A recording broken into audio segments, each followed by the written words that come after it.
Bismillahirrahmanirrahim. Assalamu alaikum, my dear students. I hope you all are fine. Students, today we are going to continue exercise 1.1. In previous lecture, we have solved question number 1 to onward question number 9 except question number 4. So today we are going to continue question number 4. Little bit concept domain और range के बारे में तो मैंने आपको दे दिया था कि डोमेन वो सारी वैल्यूज़ होती हैं जो कि हम किसी भी फंक्शन में पुट करते हैं और output of that values, results of that values are called range. So सारी की सारी वैल्यूज़ को हम डोमेन में पुट नहीं कर सकते. There are some constraint, so be careful while putting the values. तो देखते हैं कि कॉन्स्ट्रेंट्स क्या है. सबसे पहली जो आपके लिए रिस्ट्रिक्शन है वो क्या है कि कभी भी आपने ऐसी कोई भी वैल्यू पुट नहीं करनी कि अंडर रूट के अंदर कोई नेगेटिव वैल्यू बन जाए, क्योंकि उसके बाद जो उसका सोल्यूशन है वो इम्पॉसिबल है. अगर आपके पास कोई फंक्शन है x, जैसे मैंने ले लिया, सिंपल सी एग्जांपल ले लिए, x ले लिया. अब देखिए डोमेन मेरे पास क्या हो जाएगी. डोमेन में हमने कोई भी नेगेटिव वैल्यू पुट नहीं करनी. मतलब अब अगर मैं डोमेन, इस फंक्शन की डोमेन में आपसे पूछूं कि इस फंक्शन की डोमेन क्या है, तो आप इसमें कोई नेगेटिव वैल्यूज़ के अलावा बाकी सारी वैल्यूज़ पुट हो सकती हैं. यानी ज़ीरो से लेकर इन्फिनिटी तक सारी वैल्यूज़ इसमें पुट हो सकती हैं. कोई भी नेगेटिव वैल्यू पुट नहीं हो सकती, क्योंकि उसके रिजल्ट में जो आंसर आएगा वो नेगेटिव, वो इम्पॉसिबल हो जाएगा और ऐसा आंसर हमने नहीं बनाना. सेकंड कॉन्स्ट्रेंट है कि कभी भी डिनोमिनेटर में ज़ीरो नहीं आना चाहिए. सेकंड कॉन्स्ट्रेंट ये है कि कभी भी डिनोमिनेटर में ज़ीरो नहीं आना चाहिए, क्योंकि अगर डिनोमिनेटर में ज़ीरो आ जाएगा तब भी सोल्यूशन पॉसिबल नहीं है. तो ये इन दो कॉन्स्ट्रेंट्स का आपने ध्यान रखना है. थोड़ा बहुत अब हम कुछ फंक्शंस के ऊपर देख लेते हैं कि जो कि फिक्स चीज़ें होती हैं जिनको हम अपने माइंड में रख सकते हैं और अपने सॉल्यूशंस को इजी कर सकते हैं. तो लीनियर फंक्शन की तरफ चलते हैं. तो फॉर एग्जांपल अगर आपके पास कोई कंडीशन 1 है कि आपके पास न्यूमरेटर में कांस्टेंट है और डिनोमिनेटर में लीनियर फंक्शन है, तो उसकी जो रेंज है डोमेन, तो आपको पता है कि हमने देखनी है कि कौन सी वैल्यूज़ हम पुट करेंगे. ठीक है, तो उसकी जो रेंज है वो सारे रियल नंबर्स आ सकते हैं एक्सेप्ट ज़ीरो के. ठीक है, क्योंकि ज़ीरो अगर डिनोमिनेटर में होगा तब भी आंसर जो है वो अनडिफाइन हो जाएगा. तो इसको मैं एग्जांपल्स के थ्रू आपको बताती हूँ कि मेरे कहने का क्या मतलब है.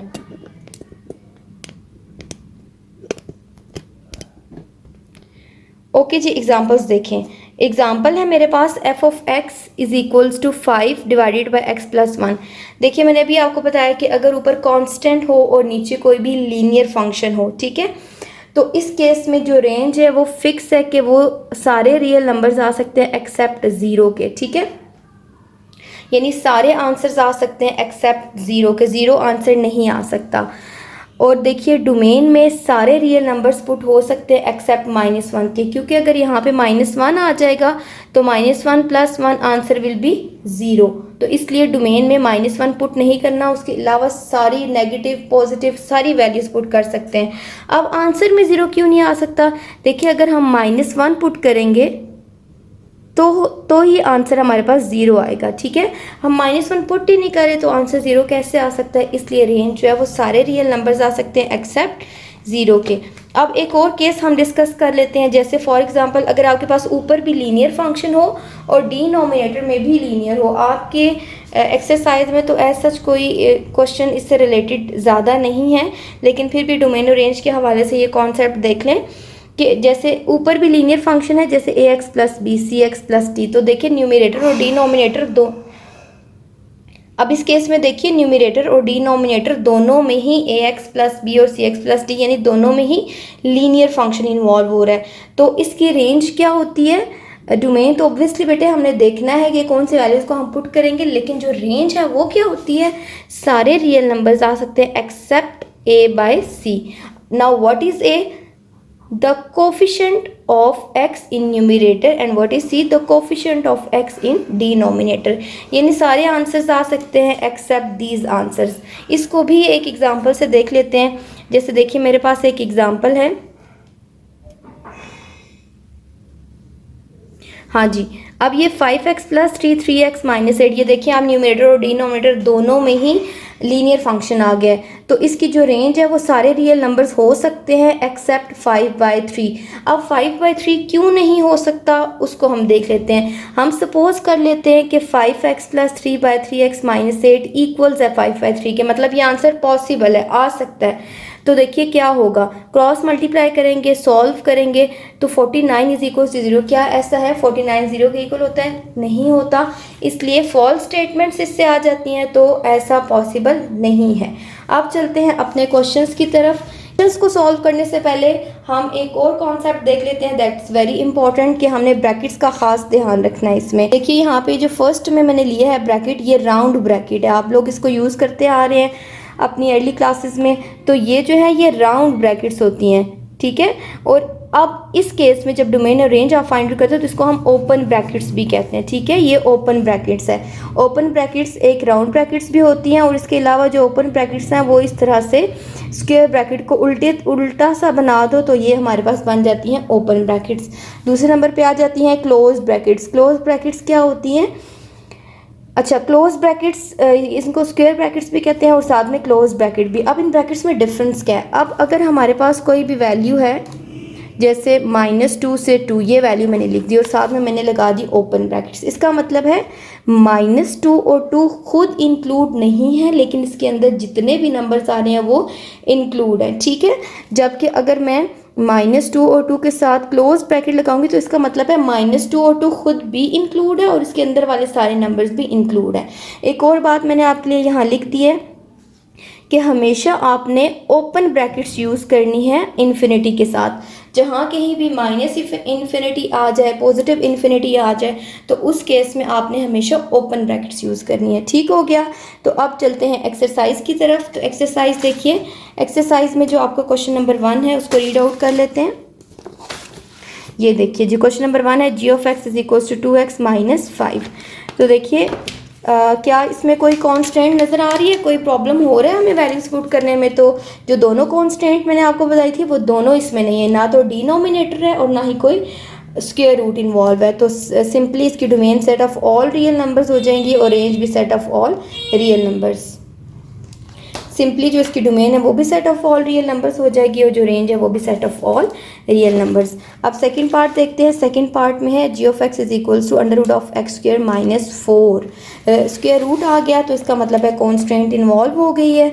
तो देखिए g(x) में कॉन्स्टेंट जब भी फाउंड हो जाए तो आपने क्या करना होता है, डोमेन में सारे नंबर्स पुट हो सकते हैं एक्सेप्ट सम नेगेटिव नंबर्स। तो इसको चेक करने के दो तरीके, एक तो ये तरीका मैंने आपको बताया है कि जो भी अंडर रूट के अंदर वैल्यू हो उसको 0, मतलब ये है कि +-2 खुद तो पुट हो सकता है, ठीक है, लेकिन इसके अंदर वाले नंबर सारे पुट नहीं हो सकते, ठीक हो गया। मतलब -2 से 2 तक एक रेंज दे दिए कि -2 और 2 इसकी बाउंड्री है, ये दोनों खुद पुट हो सकते हैं, इसके अंदर वाले नंबर्स पुट नहीं हो सकते। और सिंपल सा तरीका है, लेकिन ये टाइम टेकिंग है कि आप 0 और नीचे भी नेगेटिव में भी पॉजिटिव कुछ वैल्यूज़ लिख लो, कुछ नेगेटिव वैल्यूज़ ले लें। तो दरमियान से स्टार्ट करें, 0 इसमें पुट होगा तो आंसर नेगेटिव आएगा, नहीं पुट हो सकता 1 भी -1 भी। तो ये देखिए 2 पुट हो सकता है, 3 और इससे ऑनवर्ड प्लस में भी पुट हो सकते हैं और माइनस में भी, क्योंकि ऊपर स्क्वायर है ये नेगेटिव वैल्यूज़ को पॉजिटिव कर देगा। तो देखते हैं डोमेन क्या बनती है। डोमेन इसकी आती है ऑल रियल नंबर एक्सेप्ट -2 से 2। अब देखिए मैंने -2 और 2 के साथ क्लोज्ड ब्रैकेट यूज़ किए, क्यों? क्योंकि मुझे पता है कि ये -2 और 2 खुद तो इंक्लूड है लेकिन इसके अंदर वाली वैल्यूज़ इंक्लूड नहीं है, ठीक है।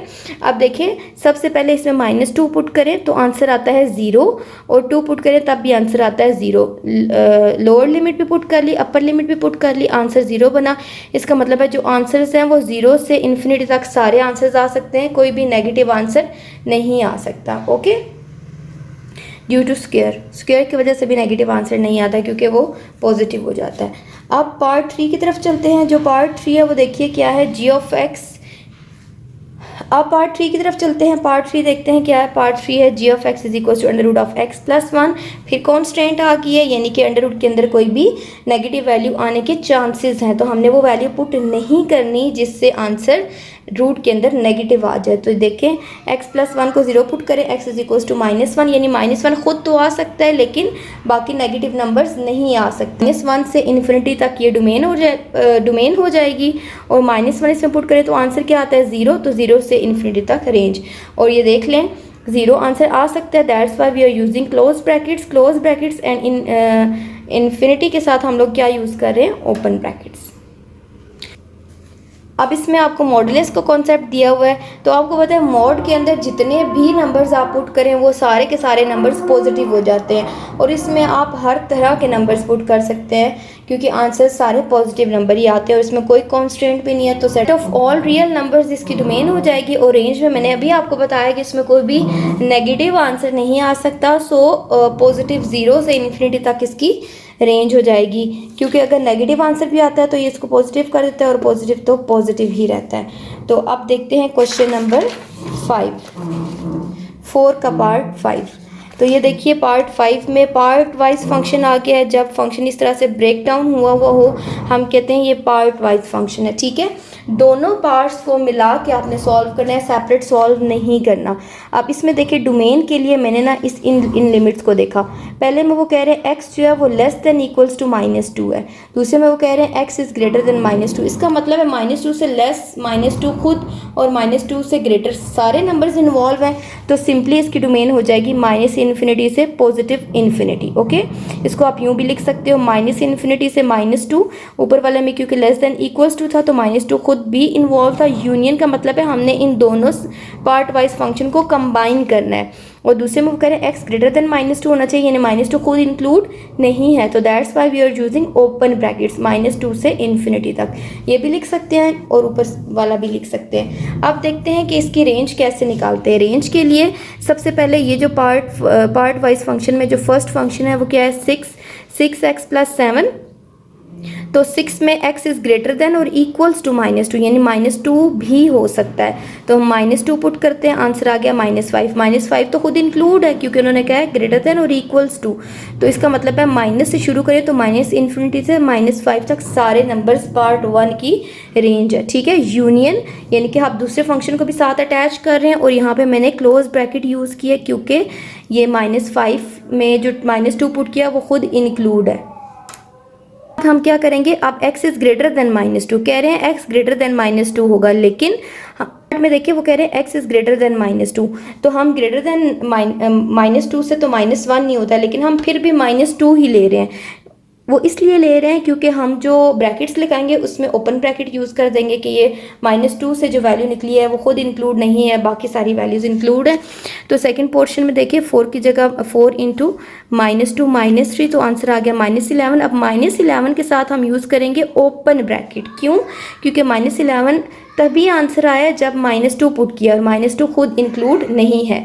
तो ये -2 से इन्फिनिटी तक इसकी रेंज हो जाएगी, और इन दोनों रेंज के दरमियान हमने लगाना है यूनियन ताकि इन दोनों रेंज को कंबाइन किया जा सके। तो इस तरह से हम पार्ट वाइज फंक्शन की डोमेन और रेंज फाइंड आउट करते हैं। पार्ट 6 भी आपके पास जो है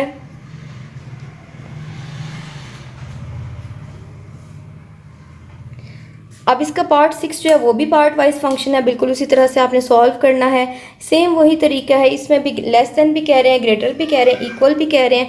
तो डोमेन जो है वो -इन्फिनिटी से पॉजिटिव इन्फिनिटी हो जाएगी। और रेंज के लिए सबसे पहले आप वो कह रहे हैं x इज़ लेस देन 3 है, लेकिन हम 3 ही पुट करेंगे। तो 3 -1 2, तो 2 जो है वो खुद इंक्लूड नहीं करेंगे कि इसमें जो है वो कह रहे हैं x लेस देन 3 है। लेस देन 3 है, इसका मतलब है कि चलो हम लेस देन 3 2 नहीं लेते, हम 3 ही लेते हैं, और जब उसके साथ ब्रैकेट लगाएंगे तो वो ओपन लगा देंगे। 3 -1 2, तो -इन्फिनिटी से 2 तक, और यहाँ तो 3 पुट कर सकते हैं, तो 3 पुट किया तो 7 आ गया, और 7 के साथ क्लोज ब्रैकेट 7 से इन्फिनिटी तक। तो ओवरऑल ये हमारी रेंज हो गई है, ठीक है। अगर आप लोग वो नंबर पुट करें जैसे क्वेश्चन में कहा गया हो कि इससे लेस लें, जैसे वो मुझे कह रहे हैं x इज़ लेस देन 3, आप x से लेस देन 3 से लेस नंबर्स लें, तो मैं 3 से लेस तो 2 ले सकती हूँ, ठीक है। तो मैंने 2 नहीं लिया, मैंने 3 ही लिया, ठीक है, ताकि उसके साथ जब मैं ब्रैकेट लगाऊंगी तो वो ओपन लगा दूंगी कि भाई 3 खुद इंक्लूड नहीं है, इससे नीचे वाले सारे नंबर्स। अब अगर आपके माइंड में ये क्वेश्चन आ रहा है कि हम 2 क्यों नहीं पुट कर रहे, 2 भी तो पुट कर सकते हैं, तो बिल्कुल पुट कर सकते हैं। आप इसकी जगह 2 पुट कर दें तो 2 -1 आंसर 1 आ जाएगा, यहाँ 1 लिख दें और उसके साथ क्लोज ब्रैकेट लगा दें, इससे कोई फ़र्क नहीं पड़ता। अब पार्ट 7 की तरफ चलते हैं। पार्ट 7 में देखिए quadratic function by linear function, ये भी एक केस आ गया आपके पास और इसमें रिस्ट्रिक्शन दी हुई है कि आपने x को -1 पुट नहीं करना। ऑब्वियसली बेटे अगर हम x को -1 पुट करेंगे तो आंसर 0 हो जाएगा और हमने अभी पढ़ा है कि हमने कभी भी डिनोमिनेटर में 0 नहीं बनाना, ठीक है। तो इसकी जो डोमेन है उसमें सारे रियल नंबर्स पुट हो सकते हैं एक्सेप्ट -1। देख ले मैंने यहाँ लिख दिया है ताकि क्योंकि -1 पुट करने से आंसर 0 आता है। अब इसकी रेंज फाइंड आउट करने के लिए हमने इसको फैक्टराइज किया। फैक्टराइज करने के बाद देखिए आखिर में सिंपलेस्ट फंक्शन क्या बना, x+2। अब देखिए इसके रेंज में सारे आंसर्स आ सकते हैं एक्सेप्ट 1। वो किस तरह, क्योंकि देखिए अगर हम -1 यहाँ पे पुट करेंगे, ये देखें क्यों हमारे पास 1 नहीं आ सकता, क्योंकि अगर हम x+2 है ना, अगर यहाँ पे हम x की जगह -1 पुट करेंगे तो आंसर आ जाएगा 1। तो 1 कब आंसर आया, जब हम x में -1 पुट करें। हम तो -1 पुट ही नहीं कर रहे, तो आंसर 1 कैसे आ सकता है, इसलिए सारे आंसर्स आ सकते हैं एक्सेप्ट 1। इसी पैटर्न पे क्वेश्चन नंबर 4 का पार्ट 8 है, ये देख लें g(x) = दिस। अब उन्होंने कहा 4 आंसर नहीं आना चाहिए, तो क्या डोमेन हो जाएंगी, सारे रियल नंबर्स आ सकते हैं एक्सेप्ट +4 के 4 नहीं आ सकता, बिकॉज 4 आएगा तो ये आंसर क्या हो जाएगा 0 और डिनोमिनेटर में 0 नहीं बनाना। अब देखें इसको सिंप्लीफाई किया, अब अगर 4 पुट करेंगे तो रेंज क्या आएगी, 4 पुट करो तो आंसर आता है 8। इसका मतलब है 4 तो पुट ही नहीं करे, 8 तो आंसर ही नहीं आएगा। रेंज में सारे आंसर्स आ सकते, सारे रियल नंबर्स आ सकते हैं एक्सेप्ट 8 के। तो ये मैंने सारे पार्ट्स को डिटेल से आपको सॉल्व करके बता दिया है कि डोमेन और रेंज क्या है। और अगर आप देखो तो कुछ जो हाँ जी, अब अगर आप 1.2 एक्सरसाइज देखें तो इसका जो लास्ट पार्ट है वो है without finding inverse state the domain and range of F inverse. तो ये भी बिल्कुल उसी तरीके से है जैसे मैंने अभी डोमेन और रेंज के बारे में आपको बताया, बस फ़र्क ये है कि जब आप फंक्शन को इन्वर्स करते हैं तो जो डोमेन है वो रेंज बन जाती है, जो रेंज है वो डोमेन बन जाती है। फॉर एग्जांपल अगर मैं इसी फंक्शन को कह दूं कि ये इसका डोमेन और रेंज फाइंड आउट करें तो आप लिखेंगे domain = all real number except 1 and range = all real number except -1। तो ये इन्वर्स हो जाती है। तो यहाँ पे मेरा लेक्चर होता है एंड और आपकी एक्सरसाइज 1.1 होगी complete. Take care of your self. अल्लाह हाफिज़।